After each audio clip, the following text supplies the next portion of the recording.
All right, I've got top of the hour. Good morning. Welcome everybody to the first episode of our summer boot camp for 2020. We're going to do a little bit different today. We're going to do about 20-ish, 20 to 25 minutes of topic, and then we're going to do questions and answers and let you guys have your day back and not consume an entire hour. So we're going to try and go through things a little more quickly, but still have enough time for questions during and at the end of today's presentation. So just want to let you know a little bit of a change from the full 1 hour. I know we're all very busy, so want to try a slightly new format and see what we can accomplish during the time allotted here. See a lot of familiar names with us today. Jim Wheeler out at Independence, Ohio. Thank you, Jim, for that excellent case study that you provided us, and Ruth out at Louisville, Texas. So guys, welcome. Glad to have you on board today, and we're going to have a pretty cool presentation for you on some things in the system to help you manage your data during this challenging time. And I hope all of you are safe, your organizations and the personnel in your agencies are doing well and are safe. And I know you're working hard to take great care of your communities during some pretty unprecedented times here between the uprisings taking place in some communities and then of course dealing with the ongoing issue with COVID. So with that, let me do a quick introduction to those of you that are new to us. That's me. I'm Tom Lewis, a business development analyst with Emergency Reporting, retired battalion chief, paramedic out of the Green Valley Fire District. I spent 22 years there and graduated summa cum laude from Arizona State University, even though I live in Tucson, home of the University of Arizona Wildcats. I've used emergency reporting since 2004. And I've been a trainer since 2011, starting out in the States, then branching out into the Department of Defense and International. And then just back in 2018, I was promoted to my current position as a business development analyst, supporting our sales team as a subject matter expert and working with key accounts. Whoops, let's go back. So I got a couple poll questions we always try to do, and I made some different ones today. And I'm going to launch those. So take a look at your screens. And are you currently an ER customer? So yes, less than 1 year, yes, 1 to 5 years, yes, 5 to 10, yes, more than 10, or no, but we're really interested. Okay, awesome. Anybody else voting? Looks great. Okay, gonna close the poll here. 3, 2, 1, last chance. Everyone voted 100%, nice. All right, let's check this out. Okay, so many of you have been for 1 to 5 years. Wow, at least one of you is more than 10. And then at least one or more are not currently an ER customer, but you're really interested. Okay, so good. For the benefit of that couple that are on that are not an ER customer, I want to go over a couple things here. We've got some more polls coming shortly. So if you are interested, and anyone that's participating here could serve as a really good reference for how they're using the system, their satisfaction with the technology as well as with our customer service. But we follow the agile software development. We're releasing at least every 2 weeks, often more frequently. What that means is the software is never finished. Coming from the fire service, it always, you have that sense of closure after a call. You take care of Mrs. Smith, put out the fire, come back, clean up your gear, do your report, and you wait for the next one, training and all that goes on during your daily routine. Well, software, it's never finished, and software is never perfect. So there's always bug fixes. There's always new enhancements, like our recently added fire code import. So now you're able to import your fire code data set and apply them to your inspection forms. So again, and we put the release notes out every 2 weeks as well. We post that in our in-system announcement, so you can see, and we do have some customers that if it's not right or there's missing anything, we just had one recently where we were missing a report number and we heard about it, so we know people are reading it. So that's excellent to know. 99.9% uptime throughout the year. It's very infrequent that we are ever down. And we do have a web page that will show you the current status of emergency reporting. And someone remind me later on in case I forget, I can show you that. But again, I know it's not directly part of the topic at hand. Everything is 100% US based. Our support, when you contact somebody in support, it is somebody in the office. Well, actually now from working from home, are in the United States, in Bellingham, Washington. Our entire support team is based there, and then our training team and sales team are scattered throughout the country. We're like a fire crew without a fire station. We strongly support and help agencies with ISO. We have many case studies where agencies that use us have improved their ISO scores. We serve about 23% of all agencies that are accredited internationally. So there's about 260 some that are accredited. We serve about 65 of them, so about 20 some percent. Of course, NFPA, local, state, and federal standards as well. And then we're very proud to have been awarded the enterprise contracts for the United States Marine Corps and the United States Army. Then you can see our 4 pillars on the right there, how we support you and how we focus on the day-to-day decisions. So compliance and meeting those standards, overall operations and helping you manage your department. Relationships, which is what I think sets us apart from the competition. We believe very strongly in building interpersonal relationships, not just technical and technology relationships with our customers. And then of course at the foundation of it all is data, and having you have a platform you can use that helps you manage the countless data points that go into running a fire department. So this slide is actually about to be updated. We're well over 7,100 departments, 36 probably now, well, I'm finding out 37 million, but 36.9 probably reports filed. And then since we became a company, we've served about 754, 750,000 personnel around the world. And we're growing. Okay, so today's objective, how can I better document my department's responses during a pandemic so that I can keep my crews and community safer and enhance my chances for vital funding? So it's twofold. Our clear and most important priority is keeping our crews and community safe, but we can't do it for free. It costs money. Even volunteer departments have to have funding. And so some of the things that have come out recently with COVID, with FEMA, as the supplemental grant for AFG, and we'll go to that website here just briefly today, and then I want to show you some things that we've done in the system to help you do better in documenting all of that. But before we do that, whoops, go back one. I need to know, did you guys apply for an AFG supplemental COVID grant?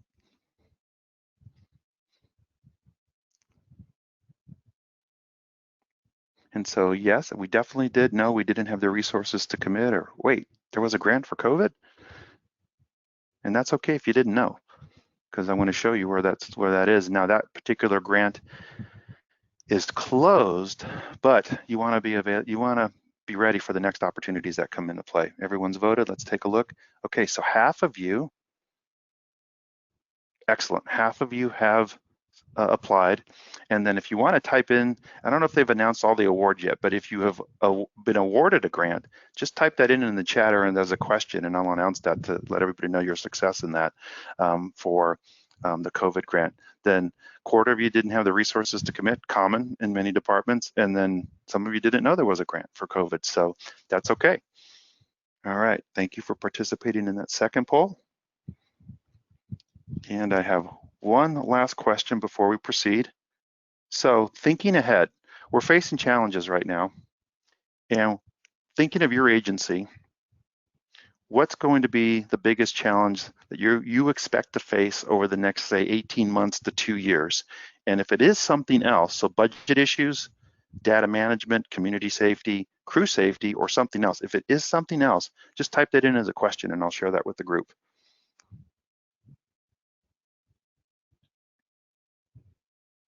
Okay, right on, everybody. A couple more people need to vote. Think it through. Everyone, 100%. All right, check it out. Not surprising, kind of had it at the top anyway, but budget issues, data management, crew safety, and then something else. So if you responded something else, share that with the group. Just type it in as a question and I'll announce it, but I'm kind of curious what that something else is. I tried to think of some of the more common ones that we're going to be encountering with what's going on today. But What was that something else? Whoever responded that way. Let me see if I can see that in the questions. And again, if you don't feel like sharing, that's okay too. Okie doke. We'll go ahead and hide that poll. So thanks guys for participating in the polls. It helps us glean some information about people participating in these sessions. So, you know, we can share this with our leadership team to say, hey, people participating, these are the things we're expecting, you know, that are going to be challenges. And of course, a lot of what goes with budget issues is data management. So, you know, we're looking at, you know, 76%, so 3/4 of you that participated are looking at dollars and data. Okay. All right, so I've got a couple slides I'm going to go through, and then we're going to tackle some things in the system and how to set some of these things up. I imagine many of you, since you're power users of ER, have done this already, so certainly share any best practice or examples that you've done. I'll be happy to either one, pass you the screen, or if you just want to open your mic and talk about it, we can do that too. But I want to be able to take some more examples in this summer's boot camp from our customers. So don't be shy, and certainly share that with the group. So Brett says, our community is expanding and our district is compiling data to justify our operations and possibly move to a combination department. So that's a pretty big deal. So Brett, would it be safe to say that you are currently a volunteer department looking to have some career, or are you going from a career to a combo volunteer career? And either one's going to be a big challenge. So I'll let you take your time and respond to that. Okay, so the things that we're going to go over in the system is the COVID-19 special study tracking. Now, every one of you have this as a customer. If you go into your analytics module, then you go to BI Basic, go to incidents, and then down at the bottom, and we're going to go there, but down at the bottom tab, there's one for COVID-19. And you can toggle on just certain incidents, just certain stations, or one or more stations. Now I've selected just suspected COVID-19, and this is all coming from the special study question that we've added to Basic 2 in our incident report. And so you can see this particular agency suspected over the year, and now things are dropping off there in that particular location. So a lot of data right out of the gate, and then of course a heat map showing where there may be a concentration of those incidents. Okay. Other one is for grants, right? So, and Brett says volunteer to combo. So that's a big change for an agency.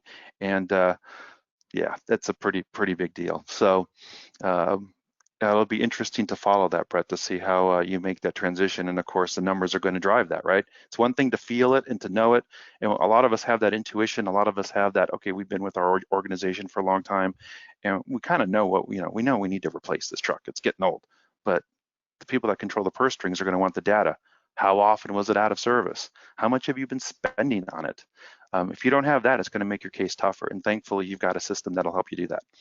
Now, in this case, part of the grant application has the requirement of submitting an ICS 214.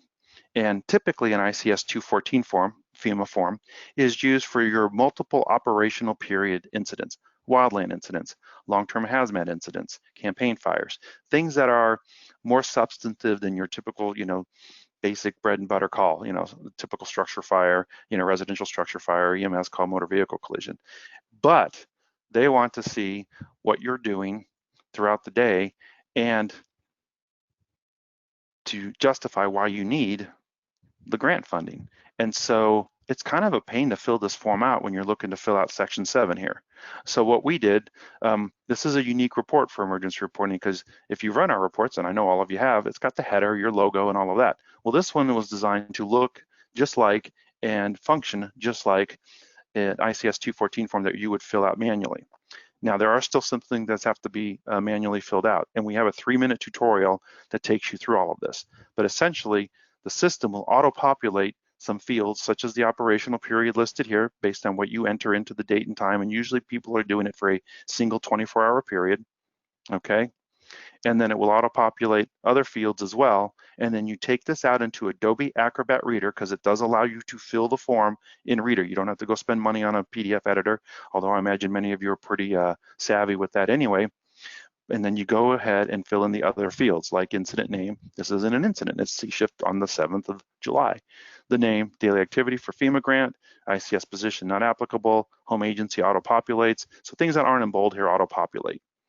And so you've got this to supplement your grant application without having to go in and copy and paste and fill all this activity log out. Now we're looking to do some enhancements down the road, maybe adding the end time. We have added the activity code to it. And so if there's something you need in this report, certainly type that in the questions and I'll pass that on to the product owner. But we're pretty proud of this report only because it cuts down so much time. And we purposely didn't fill every single thing in. Now we could later on tie it to an incident. That's certainly doable, but because we knew this was going to be used for grants, we wanted to give you the flexibility to edit it. And so if you don't have experience doing a fillable PDF, I'll show you where that link is for that 3-minute tutorial. It's super easy, and you can knock this out, store it in your ER library or store it in your servers folder, and then now you have these ready to go when you need to submit for a grant. Okay, fire service casualty. So FEMA also, I should say NFIRS, is also given guidance on documenting exposures. Casualty doesn't mean fatality, you all know that, but it can also be used not just for injuries, but exposure to potential COVID patients. And so NFIRS has put out an NFIRS-gram that talks about this. So if you're not a subscriber to the NFIRS-gram, I highly recommend it. It will keep you updated on what's going on at NFIRS and will keep you well informed. And so I'll find that link for you as well. And again, we won't go through the whole filling of this out because it's data entry and you can see some of the questions there that are pretty straightforward. Okay, the other one, this is an excellent example of some custom questions. Yes, we have the COVID special study that is an NFIRS question with NFIRS compliant answers, and you've seen that on basic too. However, some agencies may want to document, and we're doing this before. Whoops, we're doing this before we had that NFIRS question. You can still utilize custom questions to capture other data elements, especially during this time. Was this a response to an uprising? Was there a riot? Was there, did we have to take certain security measures because of the type of incident we were responding to? Those are great data points to capture, and NFIRS doesn't capture those. So we give you the custom questions or user-defined fields to build that. And I just wanted to show you this real-world example from one of our customers that just does a great job here. And so you can see, you know, COVID might be suspected, but the patient states, right? That's a little different than you suspecting. The patient states they confirmed, okay? Signs and symptoms consistent, okay? And then this one isn't being asked by NFIRS. What level of PPE was worn? Okay. All right, let's jump into the system.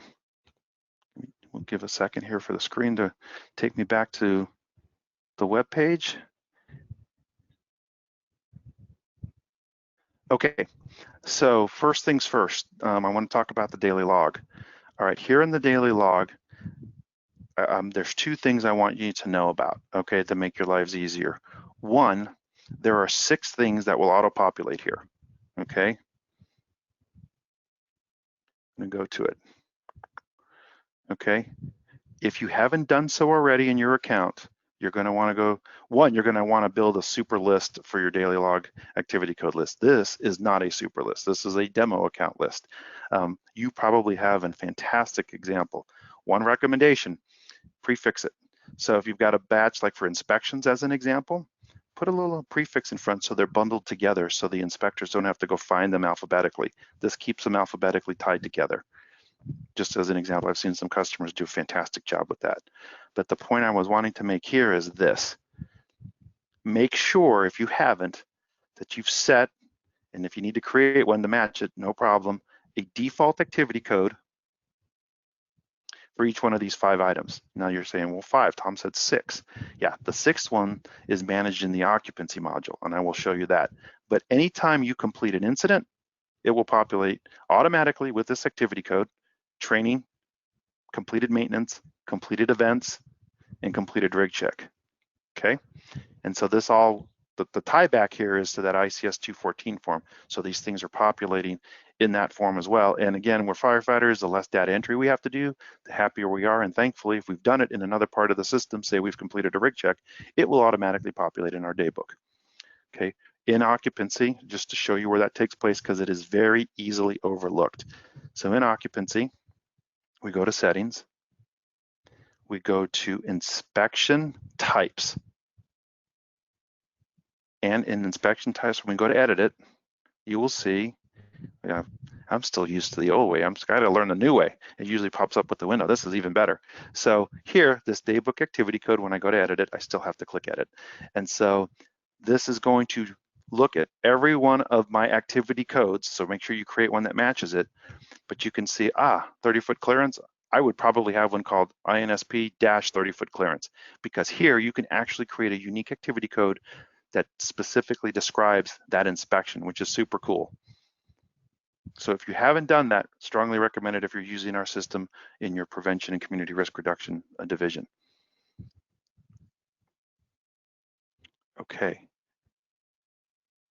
How to get ICS 214 squared away. So remember your logbook, take advantage of this feature, okay? Remember, you can also view all your stations, just your battalion, just your station. Always remember too, what you make entries for up here, station equals logbook. Always remember that right here. So whatever station you're assigned to, whenever you make an entry, manual entry, it will populate, in this case, station 12. And then if you've enabled this, you can change your station and shift as a user if you have people that move around your district. It's for coverage, we need an acting captain, but I'm moving from station 12 to station 11. So I can go in and actually change that, okay? All right, hang on one second. I'm gonna pull this over. Okay, so I want to go to a live account. This is Anaheim, okay, one of our customers, and let's see, is he on today? He was registered. I want to see if he was on, my buddy out there. No, okay, he's not on. All right, so what you see here, how I navigated to get here is I went to Analytics, I went to BI Basic, and then down at the bottom, there's a tab called COVID-19. And then from here, I'm able to select, I can even show as a table, but let me zoom in here. Okay. We've got the Bing integrated map because this is Microsoft Power BI embedded with us. Okay. All right. But I want to see, where are my confirmed cases? And so everything redraws because all of these are interconnected. And so you can kind of see I've got a little dark cluster here and some throughout. All right. And you can see as they've been documenting it, we've got some peaks and valleys going on. And this allows you to get a really great snapshot of what's taking place in your community. Now you'll notice that of those 175, there are only these 3 incident types in here. And so if I just wanted to see, all right, on our EMS calls,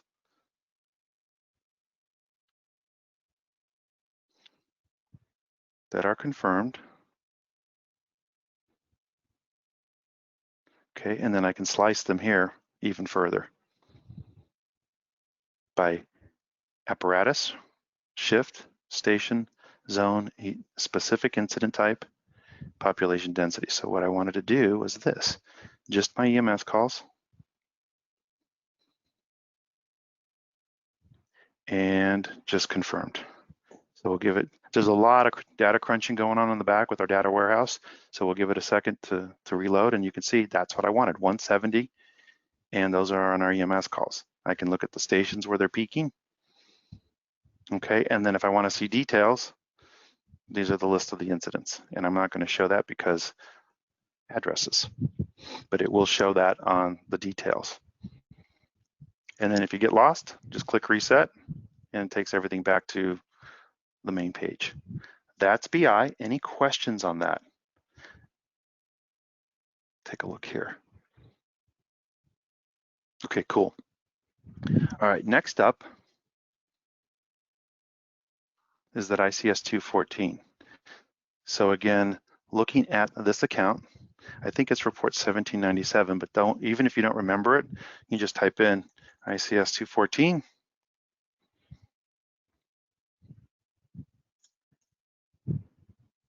It will take you right to it. It is 1797. Now, a recommendation here is you're going to keep it to your dates, right? Okay, so we're going to go yesterday to today. We want the end time to be, say, our shift changes at 700. Okay, you still got to do the start time here at midnight. And we want to look at just station 1. Okay, and so you can see everything filled in for me.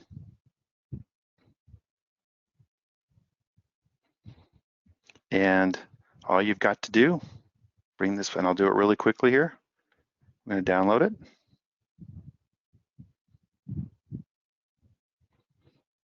Going to open it. Okay, now what we need to do here is the following. I've got to open it, and what mine does, it opens with, I have the Adobe Editor, but bottom line is you're going to do a fill and sign. It will prompt you with this, and then you're able to go in and enter the fields that are still necessary. So this is in the 3-minute tutorial, and then you can throw down your signature on it as well using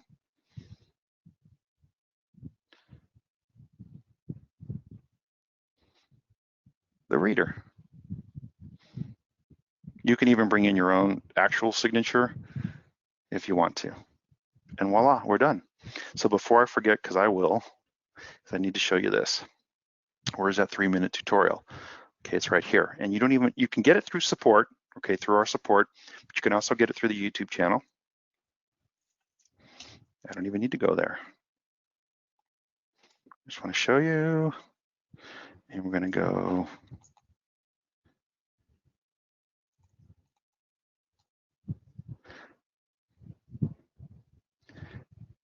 Okay. We're going to go here. And you could do a search for ICS 214, which I should be smart and do that. There it is, 3-minute tutorial. What I just covered, you can review there. All right, and I'm gonna do this.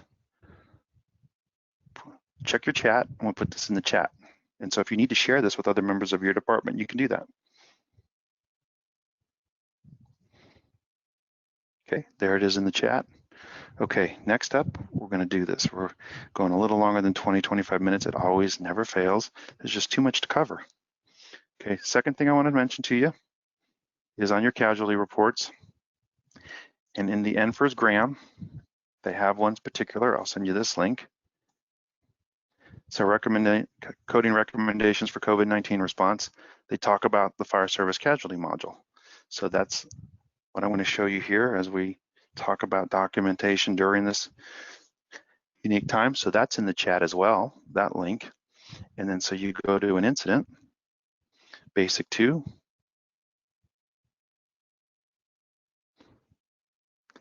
You check there were fire service casualties and then work your way through the casualty.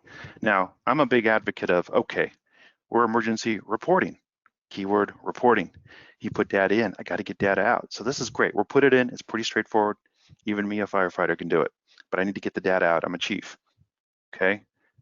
So keyword search casualty, and I know the report number is 1630, but I want to show you.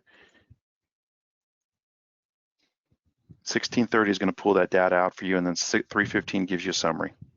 So those are your 2 go-to reports for extracting that data, 315 and 1630. Okay, last but not least, custom questions. And so I know you all know how to build that. I just want to make sure for those that are brand new or not yet a customer, where this happens. Under user-defined fields, right here is where you create them. Now we got a lot because this is a demo account. If I've got a green arrow, it's been archived. So I can do it for a short term because the COVID study that FEMA is doing is planned till the end of 2022. Now that's being captured on basic 2, and I'm going to go there in a minute. But here, you can add other questions, and if you need them just for a temporary basis, you can archive them. It removes them from the custom questions page, and then unarchive it if you need to use them again later on. Okay, my recommendation, some tips, quick tips here. One, always put the most frequently answered response at the top, even if it's not alphabetical. Just makes it more user-friendly. And if you need to have, a yes, no, and then a response, you can do it like I did for our poll question, yes, comma, and then an explanation. Again, the less questions that you have to fill out, it's always a good thing. And so like here, you can make it required or not, which means it'll turn that question red and they won't be able to complete the incident report like an NFIRS required field would be. They won't be able to complete that report until they answer that question. So just a heads up for those of you new to the emergency reporting family. And then the last thing we're going to talk about before we go to questions is, again, I put data in. I need to get it out. Keyword search, user defined. Okay, I think I should not put the dash in there, but let's go to this one. And then we'll look at my breadcrumbs, custom fields. So we've got special studies. Okay, I'll show you that report in a minute. And then user defined fields.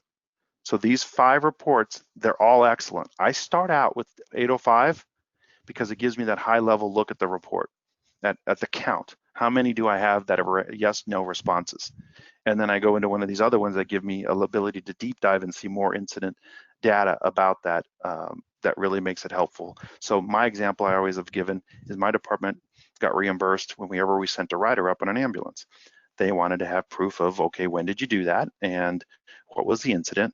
And this took care of it easy by custom questions. I'd get a count here, and then I'd go and run reports 1664 to get that incident list for that time period they're asking for, just for that question. And what's even nice is now you can do 1692. That wasn't around when I was running it. You can just isolate a particular question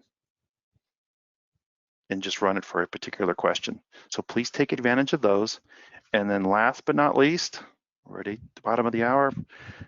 Don't forget, and it can be turned off and not be made mandatory in admin.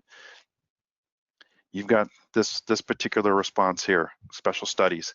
COVID-19 was a factor in this incident. This is an NFIRS field, okay, and you can learn more from the NFIRS grant, right? And so that report, again, I will always try to say what we put in, how do I get some actionable intelligence out of it? And if I remember right, it was 1795. And it's going to be messy. It's a demo account, but you can filter. Love multi-pickers. They are your friend always. And again, no completed incidents. So let's go here. We'll run 1795, just so you can see it. It's always nice to visualize. We will go, let's go just one day here, okay? All incident status, all incident types. So we're gonna get a real world example. And there we are. Some great data to extract to tell your story, to communicate the needs of your organization, to protect your crews and community, and hopefully some of this will be beneficial to you for getting funding. Okay, we can't, it's always sometimes an uncomfortable topic, especially we're very service oriented. Let's just get the job done, but we all know there's a lot of budget and logistics that go into taking care of our communities, regardless of where volunteer, combo, or career department. So with that, we did good. We're just a little bit over the bottom of the hour, but let's do some questions. So George, hey, George, glad to have you on. All right. So his question, is there any way we can get rid of the unknown if COVID was a factor on the special study? So George, correct me if I'm wrong. The ask is the following. So here, go to 321. Whoops, doesn't matter, we'll go here. So you're saying, can we get rid of 4? Is that right? And if that is the case, the answer is unfortunately no, and here's why. Let me see if I can find it real quick. So you got this link here. Here we go, the special study. If we got rid of it, we would not be NFIRS compliant. And you can see that special study ID 9244, which we've added, the responses are these 4. And so if we took that away, I guess technically, we could still submit, but it would not be the true NFIRS question and available responses. I'm gonna put that link in the session for you guys too. So you got those 3 links, and lest I forget, look at your handouts. So in your GoToWebinar control panel, I have provided you 4 of our learning plans relevant to today's topics. And those of you that are not part of the emergency reporting family, please download those. This is one of the things that we provide you. It basically organizes those learning plans. What they do, I'll just open up one. It organizes our knowledge base articles and videos into a logical format, almost a mini lesson plan. I call them a learning plan because they're not a full-blown lesson plan in the true definition, but they allow you, the user, or a trainer, if you're the ER expert, to use this as a guide for any instruction you might provide, or if you're going to self-study, because it gives you the link and you can check your progress towards completion here. Okay, let's see if we got any more questions. So I hope, George, I hope that answered your question. And if we need to, I'm happy to open up a mic, but that's the presentation for today. Does anyone have any questions, or even still anything you'd like to share on how you've been successful in using the system to manage your data, especially as it pertains to everything we're dealing with during this pandemic? And then, you know, throw in a mix, you know, the different uprisings that are going on in some communities across the country. And yes, I am recording this webinar, George, and so my goal is to always, not always, I shouldn't say that, almost always get this published to our YouTube channel by the end of the day.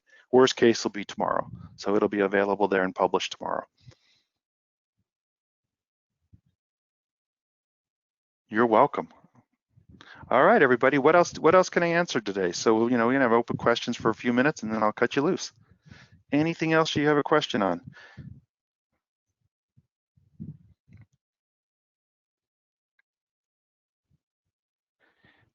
Hey, someone snuck in there. Who's in there? Is that you, Andrea? Yep. Hi, Tom. Hey, all right, Andrea. So guys, we got our director of marketing with us today, Andrea Hayes. She does an amazing job for us. And she just mentioned in the chat that we can also send the video and a follow-up email tomorrow too. So if you guys want that, we're happy to do that. Andrea, anything else you want to add? Anything coming down the pike that people participating should know about? I'll throw another link in the chat because we have quite a few more educational webinars coming up, and Tom does a great job at those and got some good topics. So I'll let you guys take a look at those. I had that prepared here too. Here they come. So yeah, check that link out. It'll be, she's probably sending you this link to this page. And we've got hydrant flow testing and marking coming up next week. Not the most exciting of topics, but if you do it well, you've got an outstanding platform to manage your water supply. And we'll talk not just hydrants, but other water sources that can be used and managed in our system. We're going to talk, this is something we haven't talked about in our educational webinars heretofore, but I'm going to pull out NFPA 1452 and some of you, and I'll reference the Anaheim because one of their captains there, I think he's now promoted to battalion chief actually, he has a company called Virtual CRR, and it supplements both commercial and residential home safety inspections. And a lot of you I know have targeted like smoke alarm programs, CO alarm programs. And so we're going to visit NFPA 1452 in a couple weeks and see what NFPA has to say and how ER can help support you with that.